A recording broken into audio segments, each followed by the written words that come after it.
Buenas tardes, iniciamos pues nuestro tema de este día. Nos ponemos en la presencia de Dios y decimos en el nombre del Padre, del Hijo y del Espíritu Santo y le pedimos al Espíritu Santo sea Él nuestro protagonista en este encuentro. Pues bien, el tema que vamos a ver hoy se llama Tras las huellas del Maestro. Ya fuimos llamados por Jesús, ahora vamos a seguirlo, ¿verdad? En estos tiempos en que estamos viviendo tiempos un poco difíciles, el Evangelio debe tener una eficacia grande. Para esto, el discípulo tiene que hacerlo de una manera muy eficaz. Tiene que realizarlo también, es su misión, poniendo todo lo que está de su parte. No vamos a dejarlo todo a nuestro pensamiento. Sabemos que el Espíritu Santo es quien hace la obra, pero nosotros como instrumentos de Dios nos va pidiendo ciertas exigencias para que nuestro trabajo sea eficaz. Y estas exigencias son experiencias del radicalismo, de la fe y del amor. Para que nuestra misión sea más eficaz, Jesús a través de ella nos va formando a sus apóstoles y de esa manera nosotros podemos extender el reino. Vamos a poner lo que esté de nuestra parte. Ahora yo pregunto, piensan, ¿cuáles pueden ser estas exigencias que tengo que poner yo de mi parte? Piensen ustedes algunas y en el transcurso del tema vamos a ir viendo cuáles son algunas de estas exigencias. Podría decir yo que ser humildes podría ser una exigencia, ser obedientes, pero piensen ustedes cuáles otras podemos tener y nos vamos a ir viendo de una por una. La primera es vayan y evangelicen. El vivir en comunión con Jesús nos hace pues, de ahí nace la exigencia y que nos lleva a nosotros a la misión, a llevar ese mensaje de salvación, siendo testigos coherentes de lo que decimos y fieles servidores del reino. Jesús en el Evangelio confió a sus apóstoles la misión de anunciar su palabra. Primero fueron elegidos y después fueron formados, no solo con la palabra, no solo instruidos, sino formados, porque son dos cosas diferentes. Y así fueron experimentando su cercanía y su comunión y de esa manera fueron testigos fieles de lo que habían visto y de lo que habían vivido. La misión, pues, y la elección van siempre muy unidas. Y así como Él envió a los 12 primeros en su comunidad, también los 12 enviaron a sus sucesores y así continuamente. El catequista pues también es un heraldo del Evangelio, es un portavoz del Evangelio. Los evangelizadores no se predican a sí mismos, ni tampoco predican sus propias ideas. Ahí radica la diferencia, sino radican un evangelio que no es de nadie. Por lo tanto, nosotros tenemos que ser primero formados. El catequista solo es un ministro, solamente es un testigo fiel de lo que está viviendo. Al realizar su misión, el discípulo debe desarrollar una espiritualidad de contemplación, o sea, vivir esa cercanía a la luz de Dios para poder realizar y vivir a la luz del Evangelio, lo que el ser humano está viviendo actualmente. Ir a esas realidades que son totalmente diferentes, las mías, las de mi comunidad y las de cada una de las comunidades. Solamente a la luz de Dios podemos nosotras irlas descubriendo. Aunque el mensaje es el mismo, la necesidad no siempre es la misma. El discípulo, al estilo de Jesús, ha de llevar su misión a cabo en la mayor pobreza y poniendo su confianza en Dios con plena y absoluta disponibilidad. Yo tengo que disponerme a tomar de Jesús todo lo que Él me está dando. En el anuncio del reino es de gran importancia la formación, porque a través de la formación Jesús va purificando y va profundizando el deseo misionero del discípulo, este que somos tú y yo.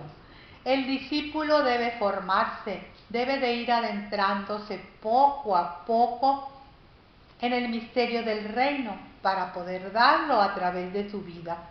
Por lo tanto, una exigencia para un verdadero discípulo es la formación responsable y permanente. Tú fuiste llamado, tú fuiste elegido para una misión, pero de tu parte está la primera exigencia: formarnos, y formarnos siempre, hoy, mañana y siempre, porque la formación dura siempre.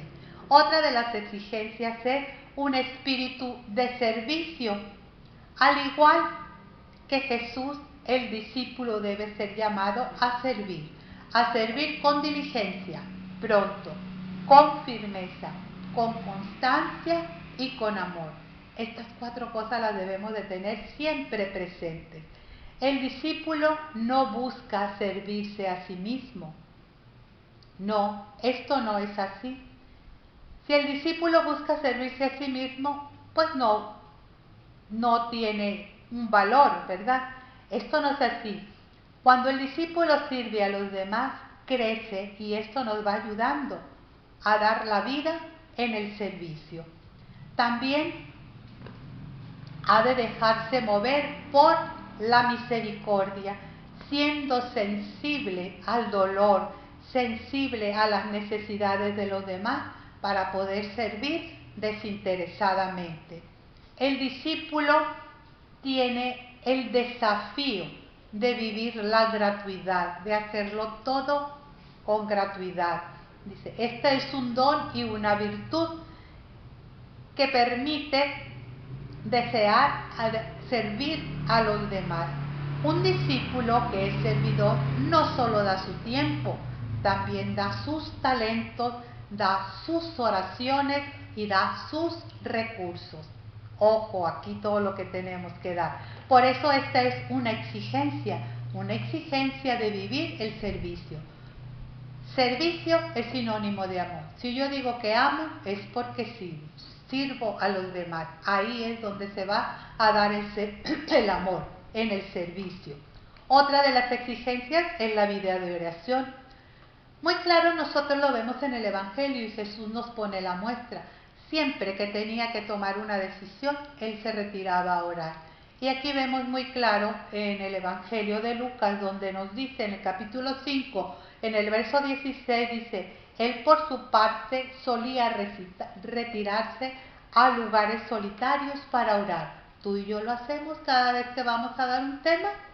Dice, Jesús siempre estaba en comunicación con su Padre. Sin oración no es posible hacer nada. Nosotros tenemos que tener una intensa vida de oración.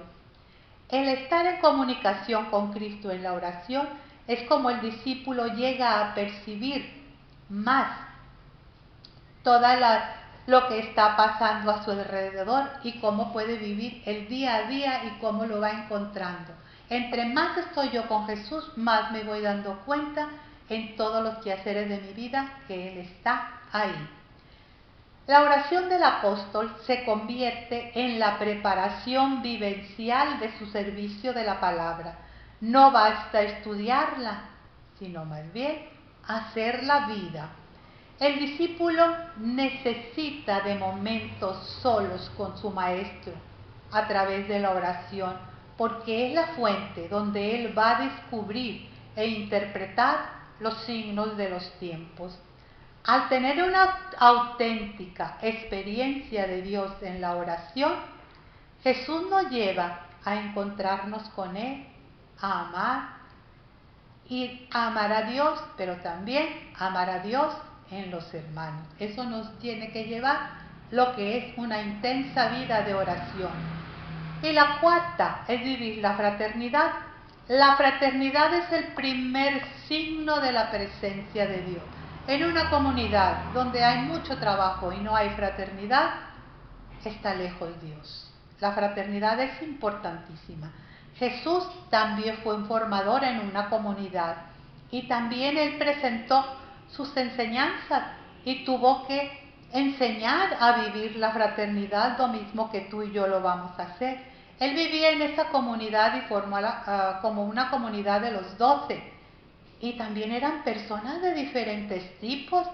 Eran grupos de personas totalmente diferentes, en edades diferentes, en culturas diferentes, en estados civiles diferentes.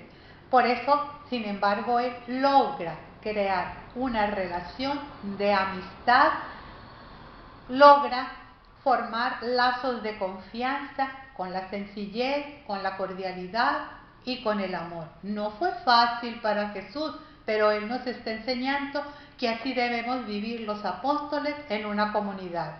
Dice, también tuvo que vencer muchas actitudes y muchas dificultades para lograr su ideal, quizá las mismas que tú y yo vamos viendo en nuestras comunidades.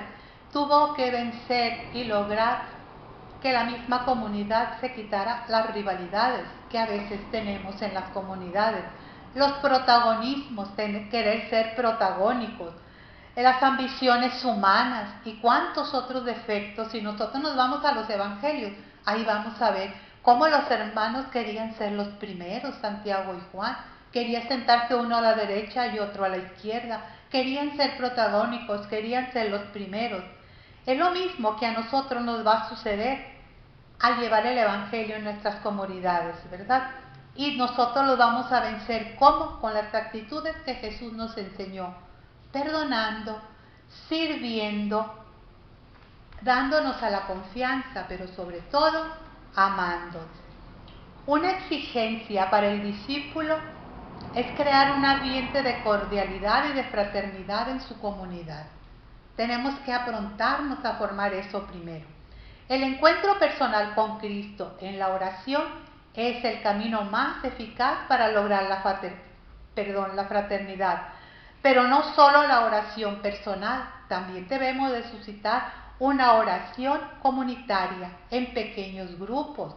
Los discípulos han de estar constantemente en una actitud de escucha de su maestro para poder dejarse transformar por él y así poder construir la fraternidad y así poder ir a pregonar el reino a todas partes. Por eso nos quedamos con 4 cosas muy importantes, que son 4 exigencias muy importantes. La escucha del llamado, que es la formación, vayan y evangelicen a todos. La segunda, un espíritu de servicio. La tercera, ya voy a terminar, una vida de oración intensa. Y la cuarta, vivir la fraternidad. Que no se nos olvide, somos discípulos en formación y que nunca se nos olvide que estas 4 exigencias son importantísimas para que sea eficaz nuestro trabajo. Muchas gracias, nos vemos la próxima semana.